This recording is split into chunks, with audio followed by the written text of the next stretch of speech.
Section 1. You will hear a conversation between a rental agent, whose name is Chase, and Brooke, who is looking for accommodation. First, you have some time to look at questions 1 to 4.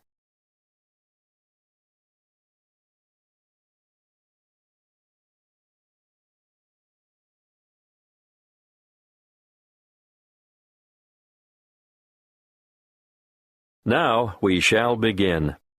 You should answer the questions as you listen, because you will not hear the recording a second time.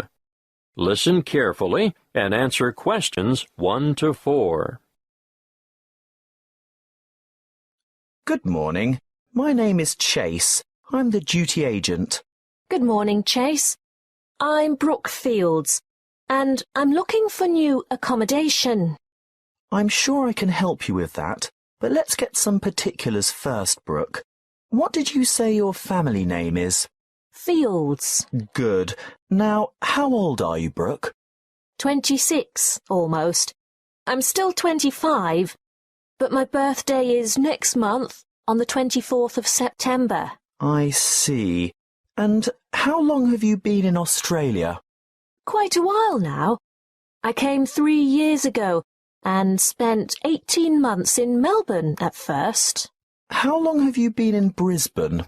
A year. But... Oh yes, I forgot to say, I was in Adelaide for 6 months, but the weather was too cold in winter, and I didn't like it there. You'll like it here, then? Oh yes, I do.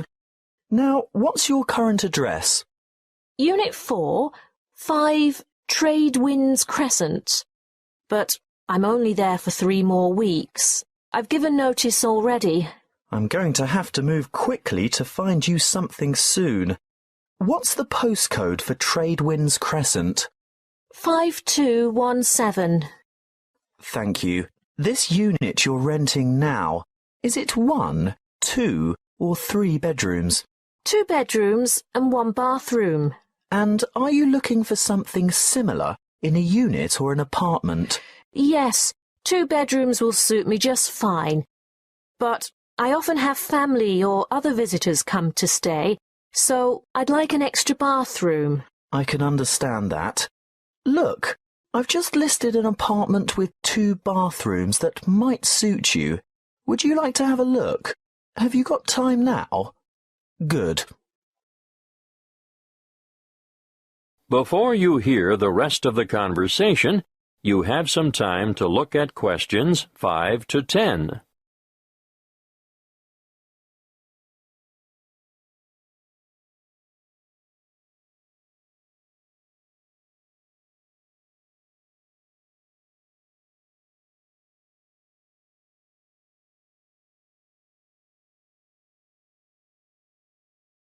Now listen and answer questions 5 to 10. Well, here we are. What do you think? It's nice, but I wonder whether it gets too hot and stuffy in summer without air conditioning. I shouldn't think so. Did you notice the ceiling fans in all the rooms? Yes, but will I be able to have the windows open? There are no insect screens. Ah, well, there's a reason for that. Insects aren't a problem here. You may not get the sea breezes in this area, but there are other benefits. What do you think of the kitchen? Pretty good, really. It might not be very big, but it has a fresh, up-to-date feel and modern appliances. I just love this cute little pantry, too. The landlord has recently done all the floors. Do you like the carpet in the bedrooms? Oh, yes, I do. A good neutral colour. I especially like the living room. The polished timber floors are lovely. The bathroom tiles aren't new, though, are they? No, but any cracked tiles have been replaced, and they've all been professionally polished. Anyway, I'm glad you like the apartment. I think I know why. The owner is an interior decorator. Oh, that explains it. But there's just one problem, though. What's that? The rent is $300 a week, That's a bit more than I have been paying. Well, this is a better area than where you've been living, and the apartment is beautifully appointed. Yes, but $280 is my budget, really. And how am I going to raise 4 weeks' rent for the bond? That's $1,200. Well, that could be negotiable. I'll talk to the landlord and see how he feels. He might consider taking 3 weeks instead. By the way, could you sign a long-term lease? No worries. I've just started a new job in the city, so I'll be around for quite a few years, I hope. Well, that's great. Is your salary direct credited to your bank account? Yes, of course. So it won't be a problem to set up the same system for regular rental payments? I suppose. But I paid my last landlord by cheque or sometimes cash. Well, our agency only accepts electronic methods of payment. It's more secure and it keeps the bookwork nice and tidy. Yes, I see. Well, think it over, but you'll have to be quick. A property like this will be snapped up in no time. Oh, one more thing. It's a bit unusual in this day and age where tenants are expected to cover all the utility bills, like power, telephone and internet, but for some reason the water is bulk billed to the whole apartment block, so the charge for that is included in the rent. Well, that's a bonus, I guess. That is the end of Section 1. You now have half a minute to check your answers.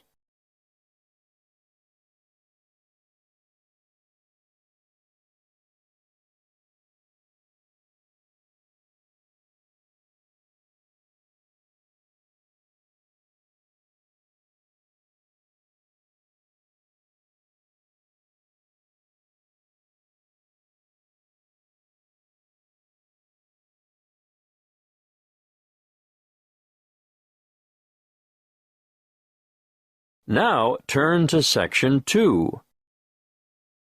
Section 2. You will hear a crime prevention and fire safety officer talking to a group of new residents. First, you have some time to look at questions 11 to 15.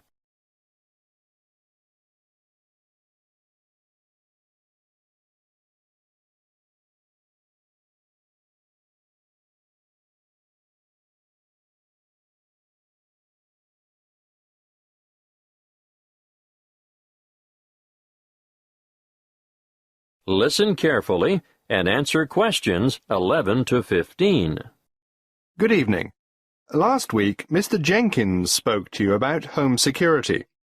My name is Malcolm Fletcher, and tonight I'm going to talk about personal safety when driving and fire safety in the home.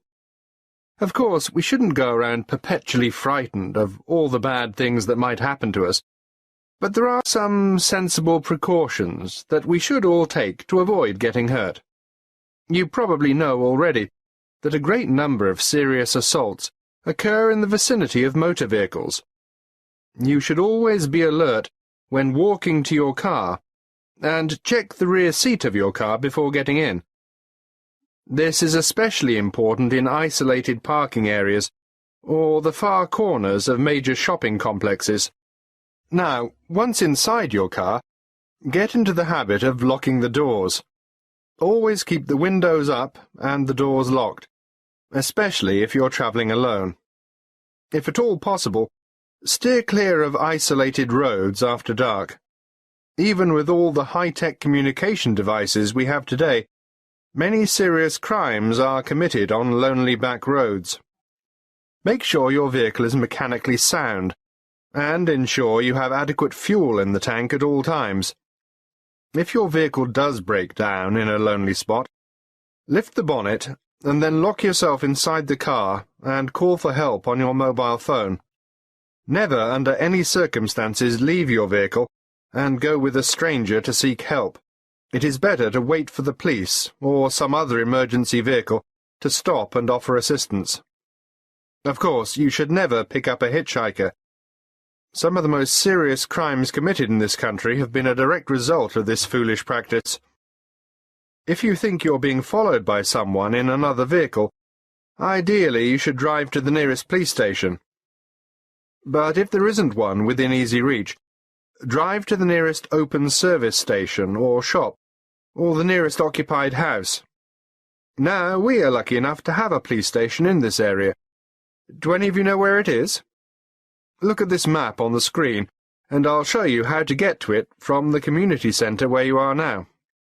Then, when you get home, you can work out how to get there from other directions. From the community centre, go along Bayview Street toward Maiden Avenue. At the roundabout, take the second exit onto Lee Street. Go past the medical clinic, and at the next roundabout, take the first exit onto Moore Street.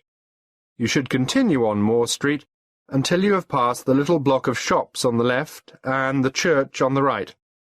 Stay on Moore Street until you go over the bridge, and then turn right into Canal Street.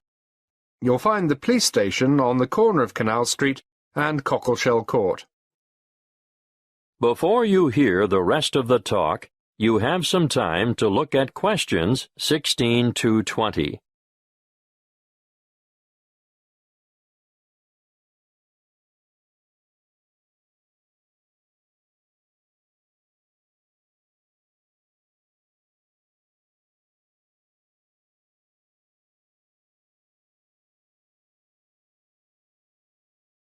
Now listen and answer questions 16 to 20. Now let's move on to fire safety.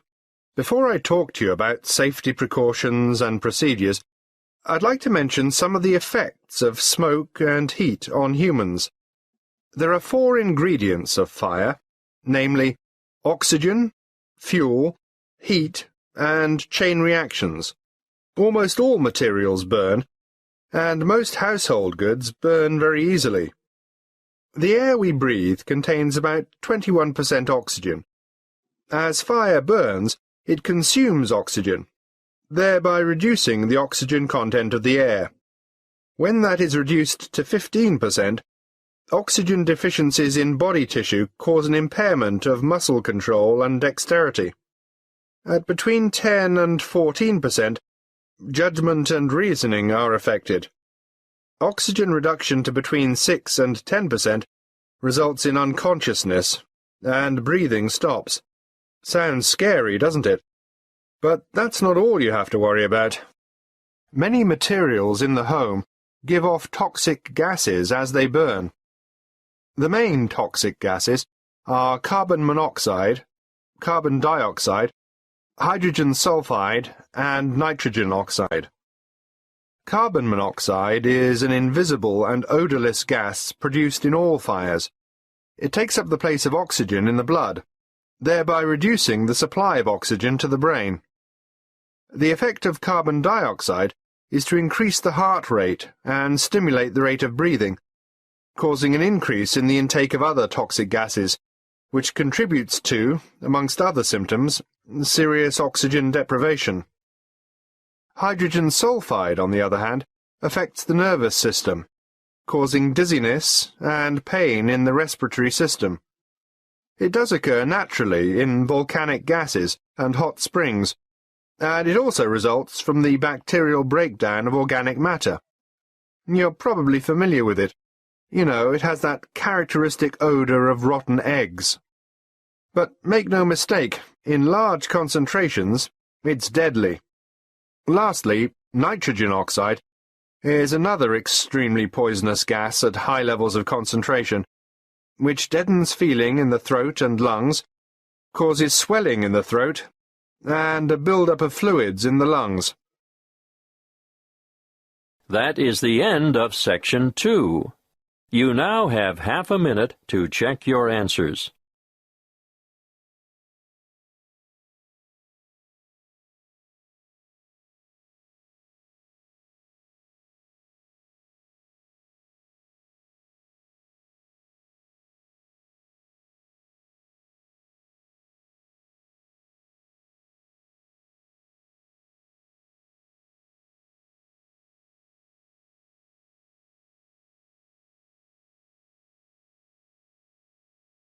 Now turn to Section 3. Section 3. You will hear a conversation between a thesis supervisor and a student who is preparing for postgraduate study. First, you have some time to look at questions 21 to 27.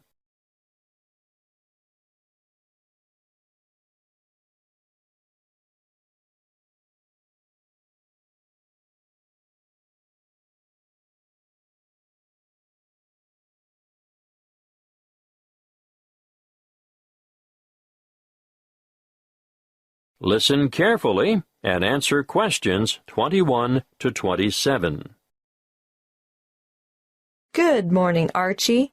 I'm glad you came to see me. Good morning, Dr. Newell. I made an appointment as soon as I got your message. I'll get straight to the point, Archie. It's about your research proposal. It's not even set out correctly. I understand that you haven't done the unit on research and academic inquiry yet, but nevertheless. I must admit, Dr. Newell, I was in a bit of a muddle about just how to approach the whole thing. Well, start a new page in your notebook and listen carefully. I'll run through it with you briefly. I'd really appreciate that. Right. Well, for a start, where's your title?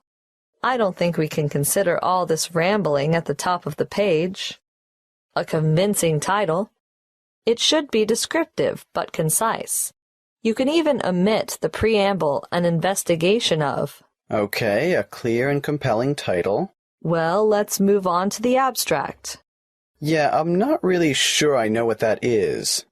It's the aim of your investigation. Yours is only a relatively short dissertation, but you'll still have to include the research question, the rationale for the research, the methods you'll use, and what you expect the main findings to be. But I don't know what I'll find because I haven't done the research yet. But you must have some idea. Well, yes, but the results could be quite different. That isn't a problem. That's what research is all about. Now, moving on, some people have an introduction, and others just combine it with a literature review. In your case, I'd probably suggest you just go with a literature review. This is where I note down the books and articles that are related to my field of study, right? Well, it's a little more than that. You have to evaluate the relevant literature and be able to show how your research fits into a certain area. So I write down the titles of the published material that has a similar theory to mine. Yes, but you should demonstrate how your theory is different from others as well. That's an awful lot of reading. Precisely. What you have at the moment is woefully inadequate. I guess I need to spend my summer vacation in the library. Yes, that's not a bad idea. But let's move on, shall we? There's more? Yes, your next section should be methodology. I know that means methods, but I'm a bit stuck here. This is your work plan. This is where you summarize your data collection process. Like who will take part? Yes, your participants, how you'll get your samples, and most importantly, how you'll measure your samples. So that unit on validity and reliability will finally come in useful. Yes, but you'll also have to consider how you'll plan to proceed. Got that. Then what? Discussion is the next heading. What do I discuss? Potential outcomes. You must be able to show what significance your findings will have and how you plan to use them. Also, I think I should mention, this is the section where you'll state any limitations or weaknesses that your research might have. There might be a few of those. Well, that's it in a nutshell, really. There are more complex templates for research proposals, but I think this is enough considering the length of your dissertation. Oh, one more thing. Don't forget to include any ethical considerations there might be. Depending on what you have in mind for your participants, you may have to get approval from the ethics committee. I have to get their written consent, don't I? Yes, but you will also explain how you're going to protect their identity. Oh, fine. I think I can handle that. Thanks very much, Dr. Newell.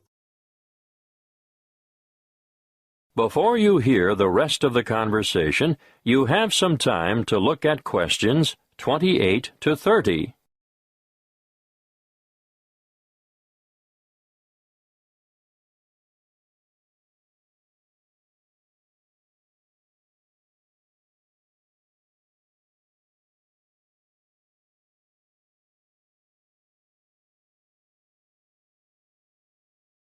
Now, listen and answer questions 28 to 30.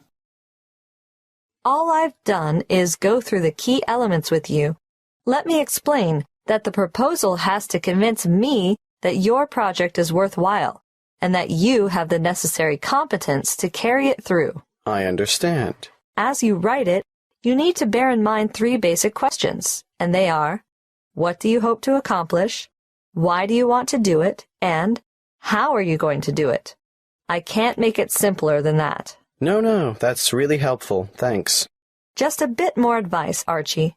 Students often come unstuck in their proposals because they don't organize their material. They lack focus and rely too much on repetition. Failure to cite references correctly will also go against you. Is APA style good? We don't specify a style in this department, but whatever you choose, it must be consistent. I'll stick with APA. I know that one. Good. One more thing, Archie. Don't ramble. You have a tendency to write without a clear sense of direction and include too much detail on minor issues. Keep the details for the major issues. I'll make a note of it. Okay. Get the revised proposal in to me by next week, and I'll have another look at it before the break. That is the end of Section 3. You now have half a minute to check your answers.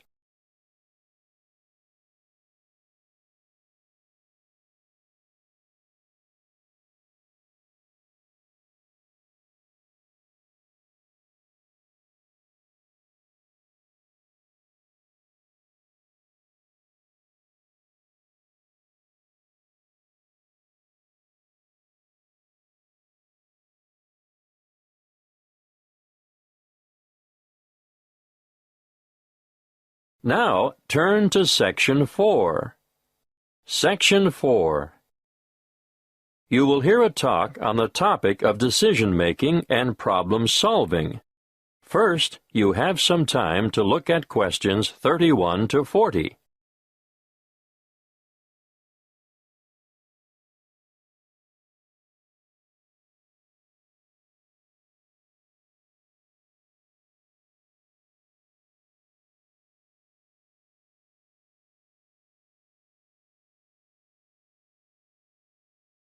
Listen carefully and answer questions 31 to 40. Good morning. Today, as part of your business management course, we're starting a unit on problem-solving skills and decision-making. Let's start with a powerful decision-making technique developed by Edward de Bono in his book 6 Thinking Hats, which you'll find on your required reading list. The method works by compelling you to move outside your habitual ways of thinking. Often, success in business results from rational, positive thinking. But these approaches, used in combination with quite different ones, will improve the overall quality of your decision-making. Now, each thinking hat has a different color and represents a different style of thinking. Let's start with the white hat. When you're wearing the white hat, you look at the information you have. You look at historical trends and try to analyze them. And you take account of gaps in your knowledge and try to fill them. On the other hand, if you're wearing the red hat, you listen to your gut reaction and instincts. You also try to imagine the intuitive response that other people might have. How would other people, who are unaware of your reasoning and all the facts at your disposal, react? That brings us to the black hat next. Black hat thinking, as its name suggests, is cautious and defensive, and you examine why something might not work. It all sounds very negative, but it is essential to know what the weak points in a plan of action might be. It permits you to alter your approach, eliminate problems, or at least be ready with contingency plans if the worst happens. After all, it is better to spot the fatal flaw and know the risks before you undertake a new enterprise. The opposite viewpoint, of course, comes with the yellow hat. It helps you to continue when the outlook is gloomy or the problems seem insurmountable. Think positively, and you'll see all the advantages and values of the decision and all the opportunities it brings. Let's look at what the green hat has to offer now. It stands for freewheeling, imaginative, inspired, innovative thinking, where there is little or no criticism of ideas. Original solutions to a problem are more likely to arise when you're wearing the green hat. Finally, the blue hat. This is the hat that the person chairing the meeting wears. The blue hat is in charge and organizes the meeting. He or she can point activities in the direction of other colored hats when required. For example, if ideas have dried up, the blue hat will suggest more green hat thinking. If there is too much exuberance and enthusiasm for an idea, the blue hat will ask for black hat thinking to ensure that any possible defects have been addressed. Needless to say, you can use 6 thinking hats by yourself, but it really comes into its own when participants with different thinking styles come together to make a sound decision. Now, another useful way to generate radical ideas or creative solutions to a problem is brainstorming. You're all familiar with the term brainstorming, and I'm sure you've all done it from time to time. But even in well-managed groups, sometimes big egos intimidate less confident participants, who in turn may feel pressured to conform, or are inhibited because of their respect for authority. What I would suggest in this case is a system called the stepladder technique. If you follow the flowchart on the board, you'll see there are just 5 basic steps. Firstly, members contribute on an individual level. The task is presented to them. They are given time to think and form their own opinions about how to solve the problem. You do this before you get them together as a group. Secondly, you form a core group of just 2 people and allow them time to discuss the topic of concern. In the third step, a third member is added to the core group, but, and this is most important, that third person presents his or her thoughts before having a chance to hear the proposals that have already been put forward. When all 3 have explained their ideas, then they can consider their options collectively. In step 4, the same process is repeated. A word of advice here. Keep the group small to maximize effectiveness. You can limit the numbers to 4, or add more, but I wouldn't go above 7, not if you want a good quality decision. The last step in the process is to get a final decision, but only after all members have been included and had the opportunity to communicate their ideas. The main benefit of this step-by-step method is to give even the most diffident and quietest people the chance to share their ideas before they can be influenced by others. That is the end of Section 4. You now have half a minute to check your answers.